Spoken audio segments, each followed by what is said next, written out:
Welcome to the Gay Buddhist Forum, where teachers from all schools of Buddhism offer their perspectives on the Dharma and its application in modern times, especially for LGBTQI audiences. These talks are offered freely to the world and made possible by appreciative listeners. If you would like to support our efforts to share the Dharma with underserved audiences, please visit gaybuddhist.org. There you can donate, find a list of upcoming speakers, or enjoy many hundreds of these recorded talks dating back to 1996.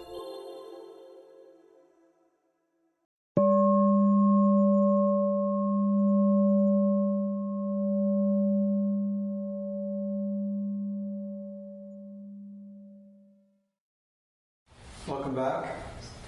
We go around and say our names. I'm George. Marcus. Grisha. Matthew. Bob. Stephen. Jerry. Jeff. I'm Brad. Jack. Kathy. Jack. Brian. Gloria. Shannon. My name's Cass. Welcome, everyone. And welcome, everyone online. I'd like to introduce our speaker today, Reverend Daigan Gaither. He, him, began Buddhist practice in 1995 in the Vipassana Insight tradition, and then began to study Zen in 2003. He received lay ordination in 2006, where he was given the name Daigan, or Great Vow, and received priest ordination in July 2011.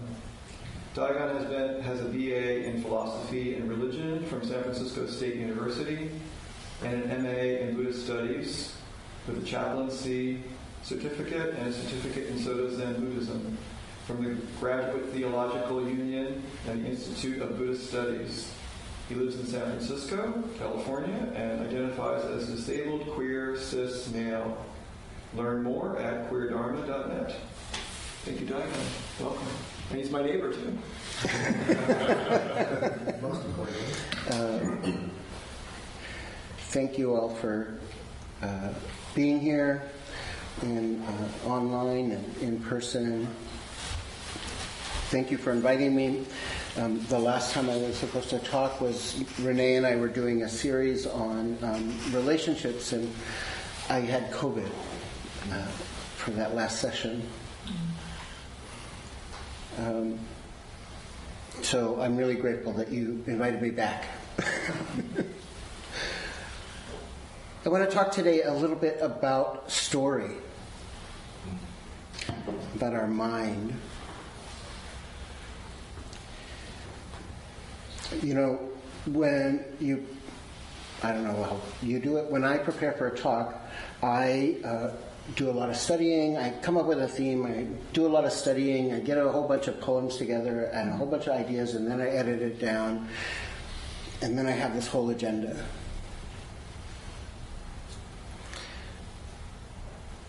And when I'm lucky, I can sit down on the chair and I can let that all go. And I can just bring forth the shared wisdom that sort of abides when we come together in this way. On the way in, on the bus, I have this story that I'm going to give this amazing talk. People are going to be enlightened. I'm going to be enlightened. Everybody will wake up. And then all of a sudden, world peace will break free. Simultaneously, I have the story that it's going to be shit. Nobody's going to understand it. It's going to be confusing. I'm going to forget my point. Nobody's going to like it. And we're all going to leave disappointed. The truth lies somewhere in the middle of all of that, right? I think we also have these stories when we sit down and we decide to meditate. We have the story about how it's supposed to be, how we're supposed to do these things called meditation. You know, a story about how it's going to go. We have ideas about what it means to practice, right? And then when we don't either live up to that ideal, or we don't practice the way that we think we're supposed to, or our bodies don't cooperate, or our minds don't cooperate, we're somehow doing it wrong. The first time I sat a Zen retreat, the bell would ring, I would start to cry, and not the really dainty, pretty cry of like a tear rolling down the cheek, like I would like to do, but snot bubbles coming out of my nose, gut-wrenching sobs that disturbed everybody in the Zendo, I'm sure. And then the bell would ring, and I would stop just as quickly as it started.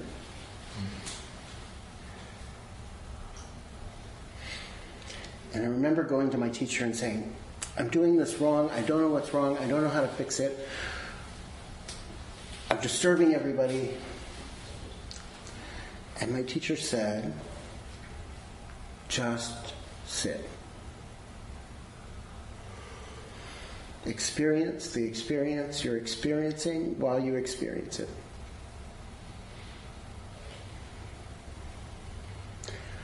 I told him that wasn't really helpful.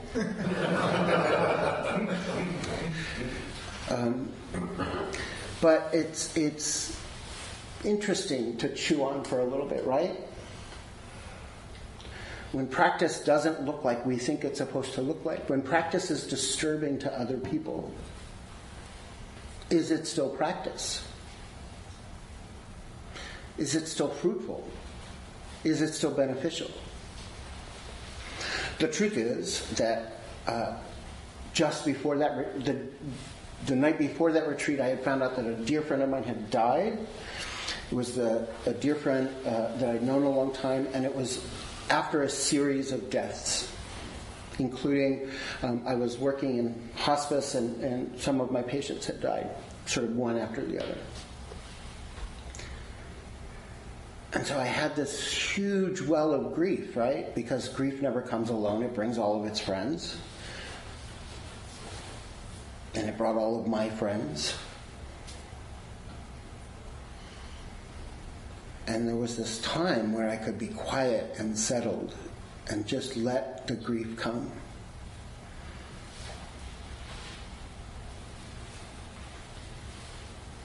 So eventually I stopped fighting it.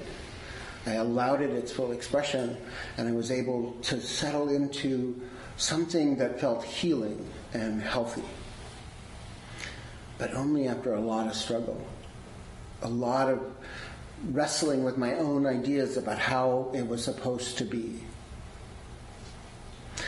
By that point, I'd been practicing about 9 years on a regular basis, like every day, and I had these ideas about what it means to practice. I had a story.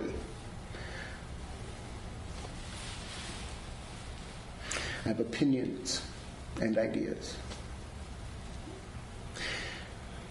In Zen, we say, not knowing is most intimate.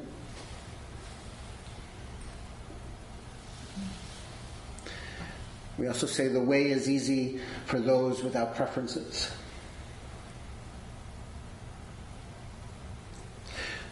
But of course, I have ideas about what that means too, right? I can use those as ways to bludgeon myself about my own practice and tell myself how poorly I'm doing or how well I'm doing. Neither of which is true.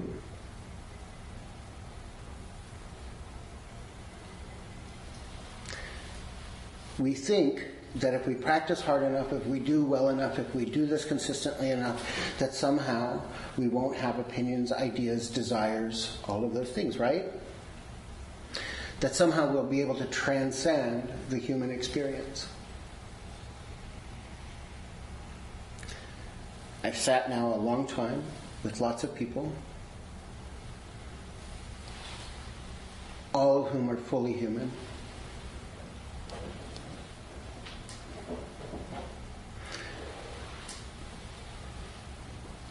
And insight tradition, we often say to cut off the roots of desire. We want to sit and cut off the roots of desire. Again, that's just another story, because the truth is we're going to have desire. We're going to have all of the parts of being a human being because we're human beings.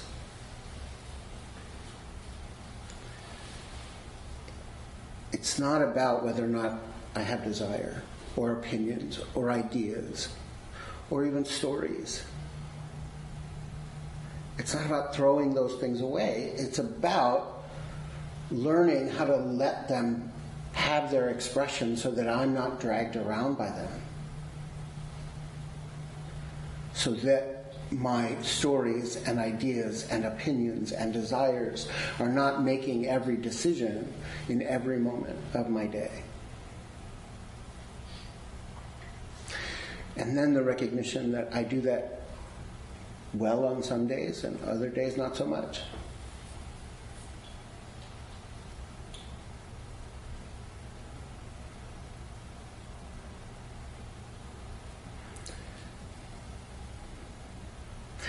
I used to think that those moments when I would be so settled and so quiet and could just feel my body so completely and everything was at ease, that was a moment of enlightenment, and then I would chase that.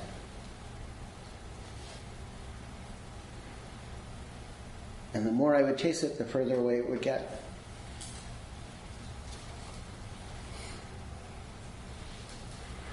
But if I can just meet myself right here, right now,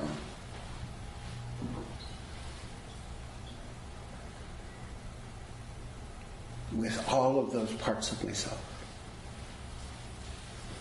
allowing them to be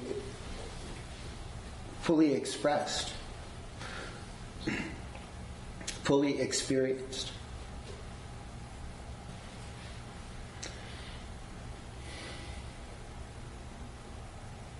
I can then make better choices about how it is I want to go through my day, or what's going to happen when I get up off the cushion.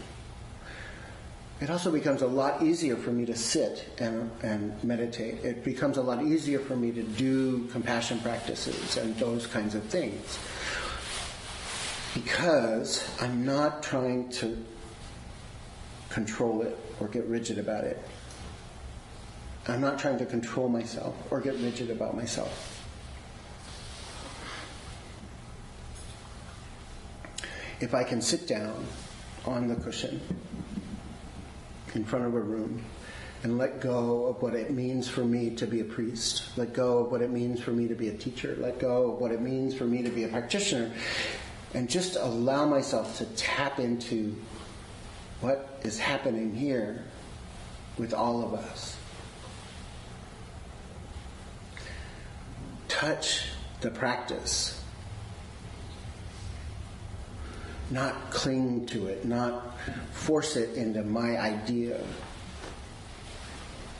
Some of you know I work as a chaplain, and what happens when you're a chaplain is you get a buttload of information from doctors and nurses and social workers about your patient and about their family and about all the things they're supposedly facing, blah, blah, blah.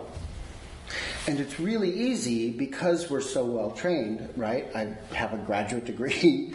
I know all of these things, to think that I somehow then go into that room to create an experience.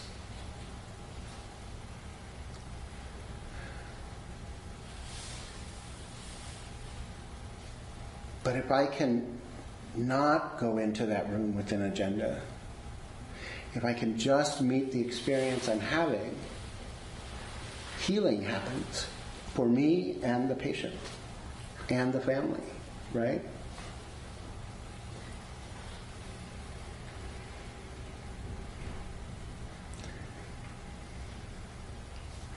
Can I not be so sure of what I know, but not fall into the trap of thinking that then I just don't have any opinions and I don't have any preferences and I don't have to, if I can just not have any preferences, I'll somehow be better. But that's a trap too, right?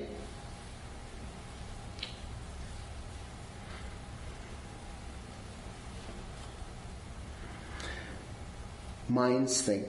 That's what they do. They're created to do that. So when we sit down on the cushion and we find ourselves distracted, can we just return? Not think that we somehow messed up and now I have to force myself back. But just return. Minds think, that's what they do. Okay, I got distracted. Big deal.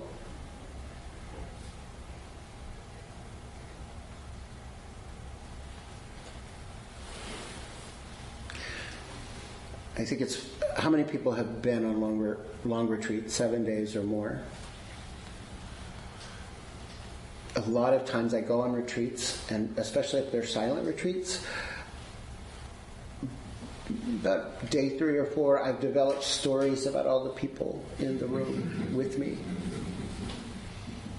I know who they are, which ones I have a crush on, which ones I don't have a crush on but I still want to see naked, whether or not the teachers and the other people running the retreat are skillful or not.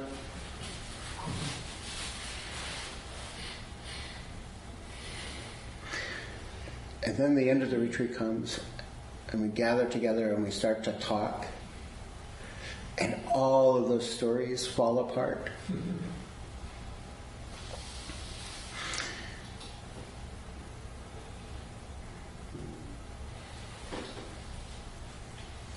Someone I'm really good friends with now once told me that when we sat together on a retreat, and when they first sat with me, and that was our first time in the sharing space together, they were convinced that I was this heavy-duty biker dude with all the tattoos and the shaved head,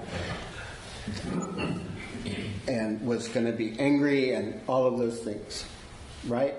Wrote this entire story, which we laugh about now.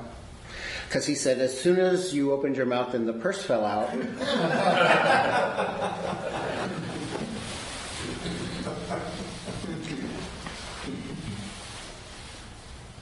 stories are great. Stories are wonderful.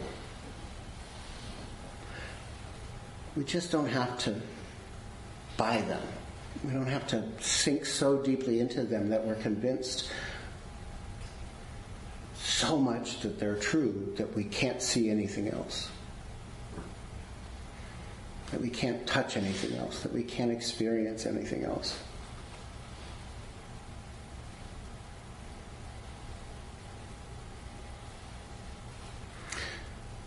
But we still also have to have our skill set.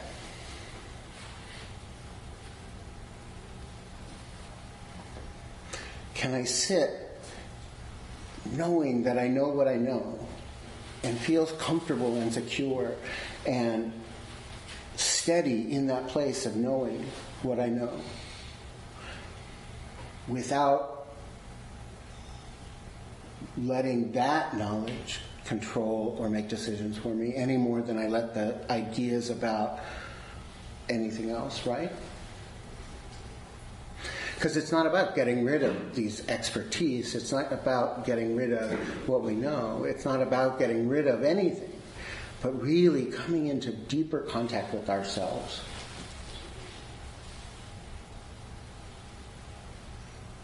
To know ourselves and our experience more deeply,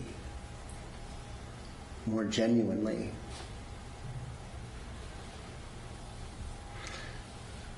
When I'm giving meditation instruction, I often tell people to see if they can set down their opinions, ideas, and stories and get to the nature of their experience. What's it like to be you in this moment? not get rid of it, just set it down for a minute. And how do I set it down? I set it down by allowing it to have its full expression.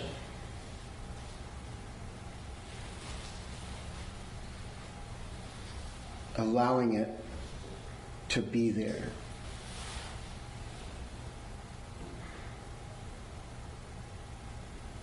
And can I watch the process as it unfolds? Can I watch these stories arise, have their expression, and then pass away? Same thing with my opinions, right? My opinions arise, they're there, and then they pass away.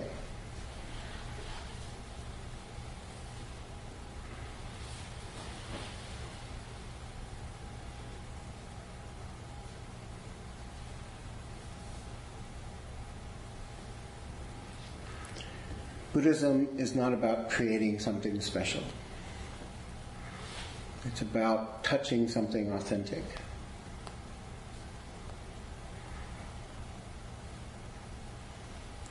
Can I let go of the idea of having enlightenment and touch enlightened moments?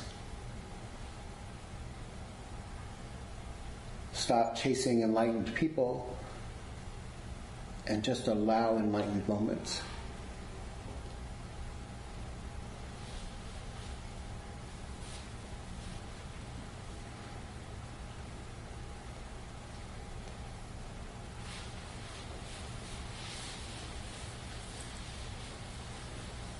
Can I stop deciding whether or not my practice is good or bad based on some arbitrary idea that I've put in place?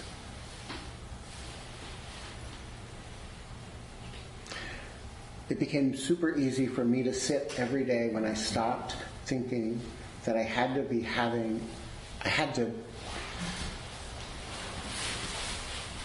could only sit if I wasn't anxious.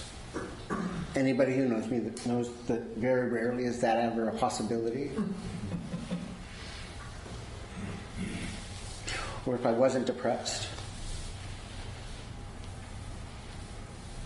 Or if I wasn't sad or angry.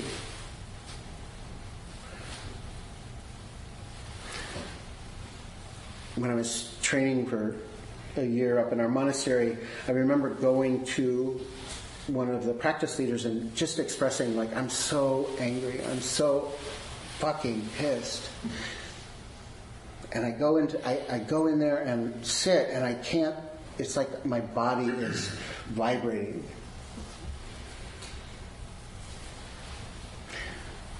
Thinking that they were going to say, well, just sit, just sit. They said, all right, go for a walk.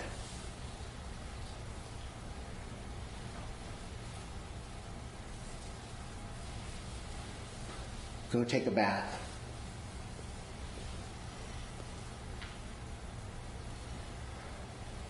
And I thought, what's that going to do? But if I walk with the idea that that can be meditation, that I can be angry and meditate, that I can take a bath mindfully,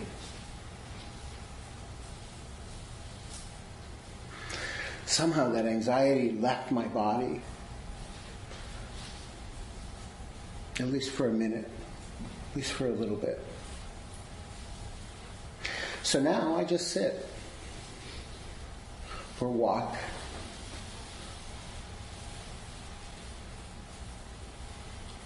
I take care of my anxiety and my depression.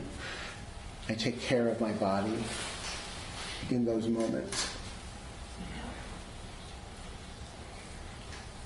Knowing that meditation can happen anywhere at any time for any reason. It doesn't have to look like I think it has to look like.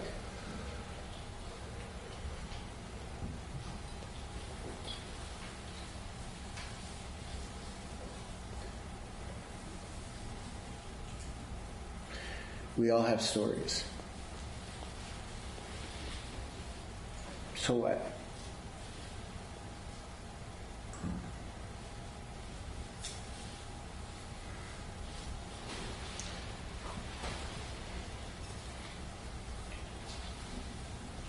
think I'm going to stop there.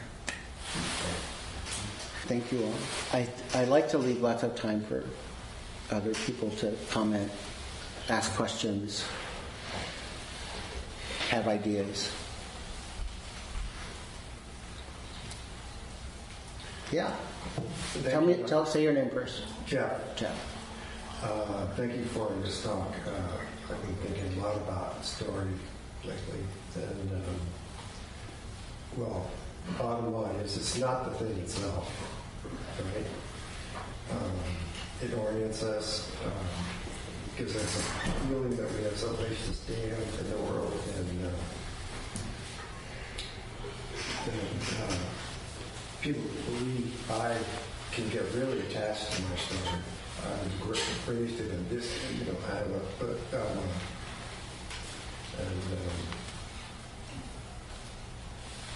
yeah, it's just really important. I really appreciated how you felt you expressed when the mind is full of disturbing thoughts or anger. You say basically, you can be here. That's all right. You can be here, and continue anyway. Yeah. Thank you.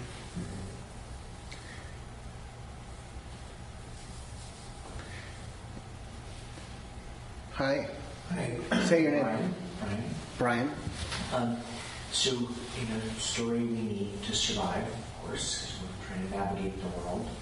And I think if a story is really full of anger or something like that, we can notice it and put it where it needs to be or think about it. But how do you think about when story, just even sort of neutral in tone, is helpful or not helpful in navigating the world?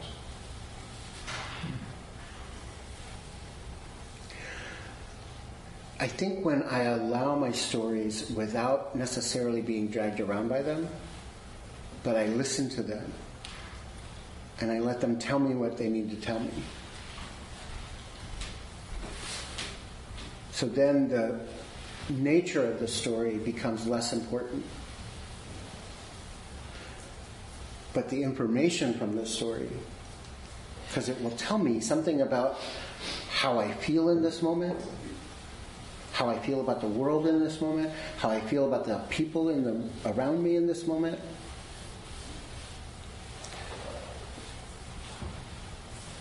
One of my teacher's other favorite expressions is, "What does your practice ask of you?" Which used to confuse the shit out of me. But how I think about it now is that practice and stories and opinions and ideas are all fountains of information. And when I can just allow them to be without throwing in a whole bunch of extra stuff, and I can just kind of go, oh, yeah, I'm really angry, and I'm angry about this. And it's attached to this thing from my childhood or whatever. Something loosens up. So that I'm not acting out from this story. I'm aware of it, I'm acknowledging it. I'm able to go, oh yeah, I'm a little afraid. But there's really no reason to be afraid. Maybe I should go talk to my friend and just let my friend know that I'm afraid. And we can connect so that maybe I don't have to act out of fear. And I can come in touch with something more appropriate so that I'm responding and not reacting. Right?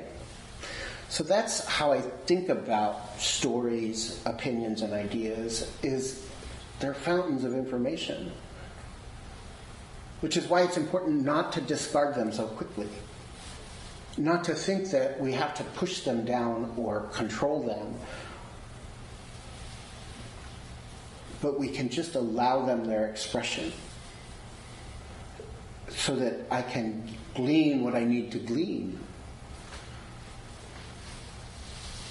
Did that help? Then Say your name. Bob. always good to check. I may not know.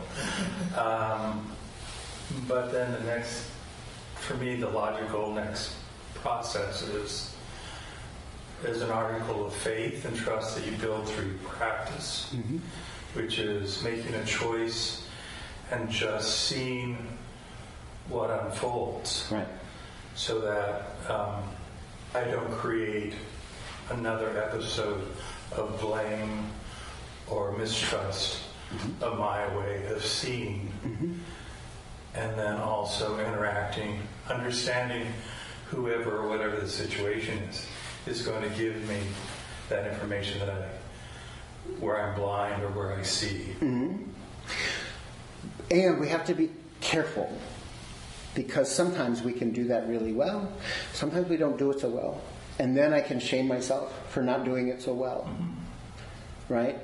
Those times when I am dragged around by my story or my emotions or my ideas or opinions, and I do add to suffering in the world. So yes, it's really great when we can see the process unfold all the way and loosen something up. But the recognition that I'm still a person, and it works except on the days that it doesn't. And on the days that it doesn't, I just have to get up and try again.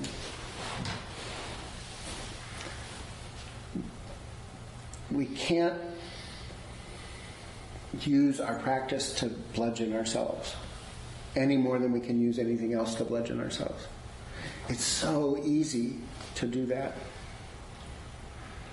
Especially, I think, as queer people, right? Like we grew up with a world that bludgeoned us and gave us lots of reasons to bludgeon us. And so we learn from a very early age how to use the world as a bludgeon to shame ourselves and deny ourselves and all of those things.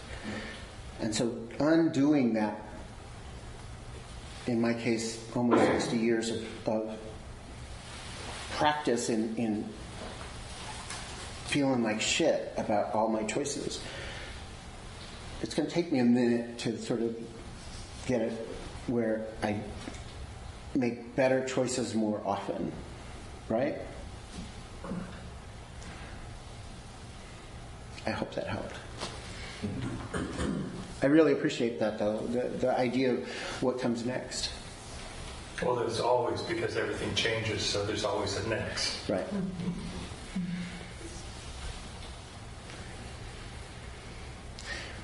I remember studying with somebody about the mind of meditation, and it was a neurophysiologist. One of the things he said that was really fascinating to me was that we will never know all of the causes and conditions that go into creating this moment. They're immeasurable. Just like we can never know all of the causes and conditions that go into making us.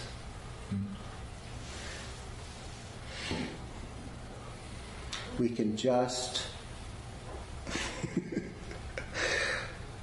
know what we know and practice what we practice and do what we do, knowing that, they're immeasurable.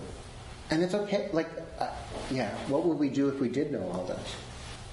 Not move from the cushion. Is there anybody online who wants to say anything? I don't want you to feel it. I saw somebody move their hand. I can't tell. Maybe unmute yourself and tell us your name too. What's your name? Ron. And did you have a comment or? Oh, I just wanted to say hello. I always enjoy your talks, so it's good to see you. Good to see you. Thank you very much. Sure. Cass. Yeah, my name is Cass. So something you said, and I'm not sure if I got it right, but that in your work as a chaplain, that when you leave all of the expertise and all of the information and everything that you get acquired when you go into the room and you leave all that behind, that healing can happen. Can you say something more about that connection? Yeah. And I'm not sure that leaving it behind is the right terminology. I might have said that, but it's not. It may not be the right terminology, because we do take it in with us, right? And I think even with, we still go in the room and we have an agenda, right? Mm-hmm. And we have boundaries and we have skill sets and all of those things. But if I don't hold to those things so rigidly, right?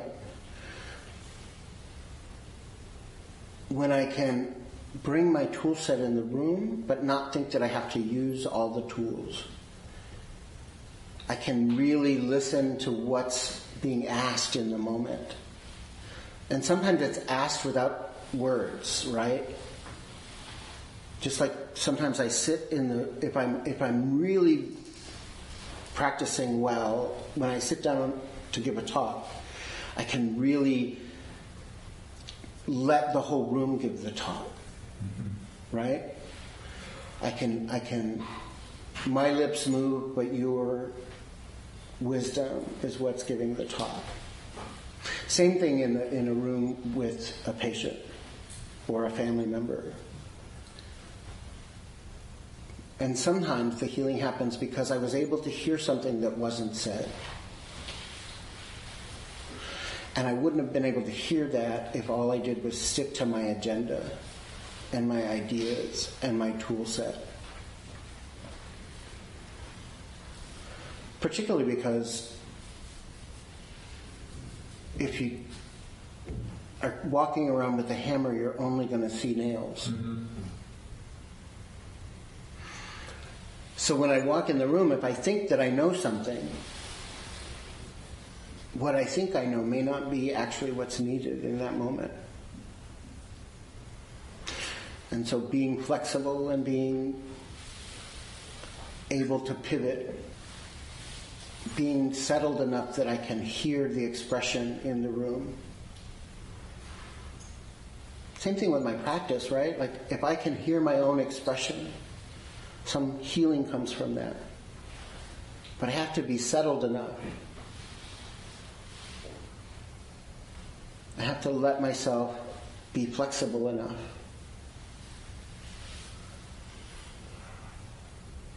So there's healing in the hearing?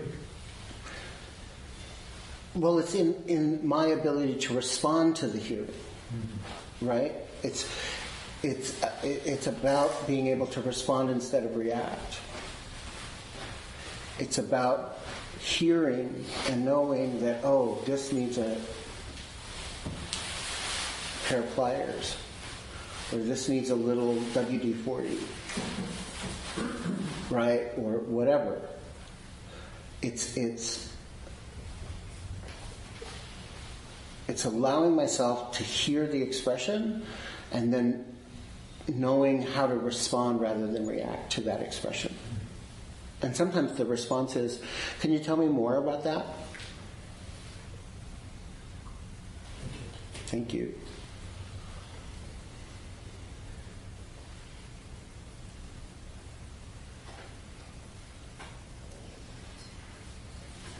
Anyone else in the room or online have questions or comments? How about somebody who doesn't normally talk in groups?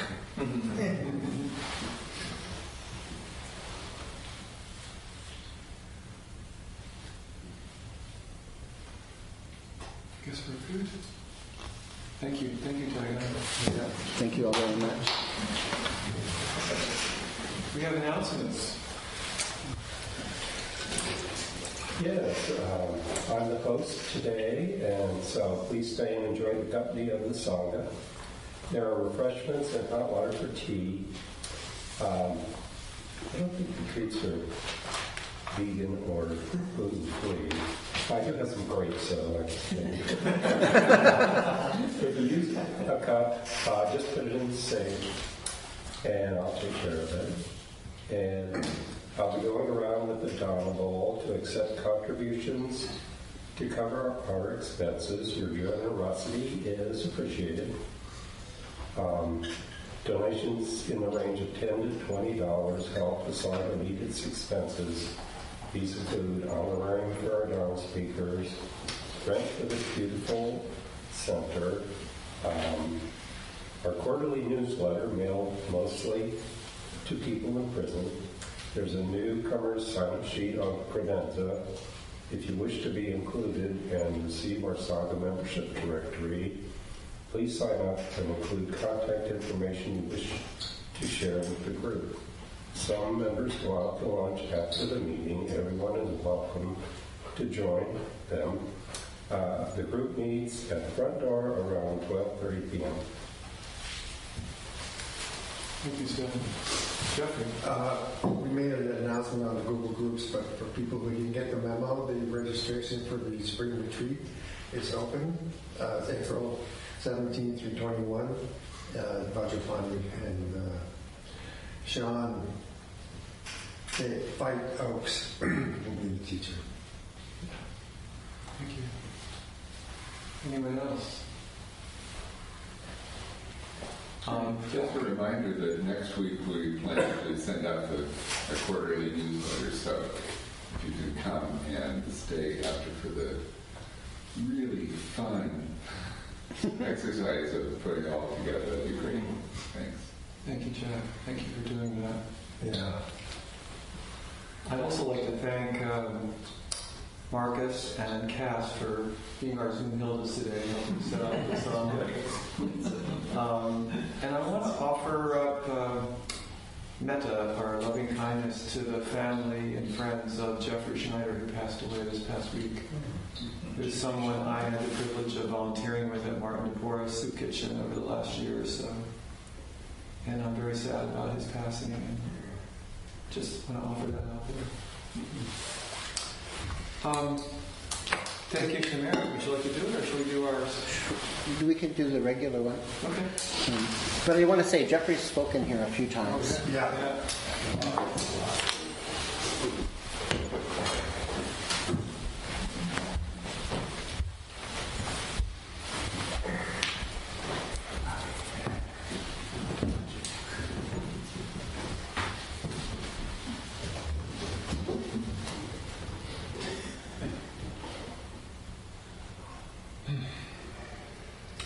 By the power and truth of this practice, may all beings have happiness and the causes of happiness.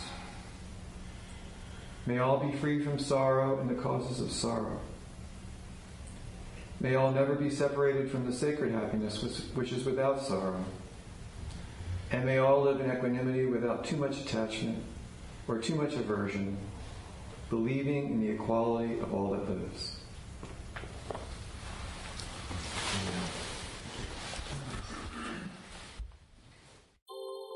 Thank you for listening to the Gay Buddhist Forum.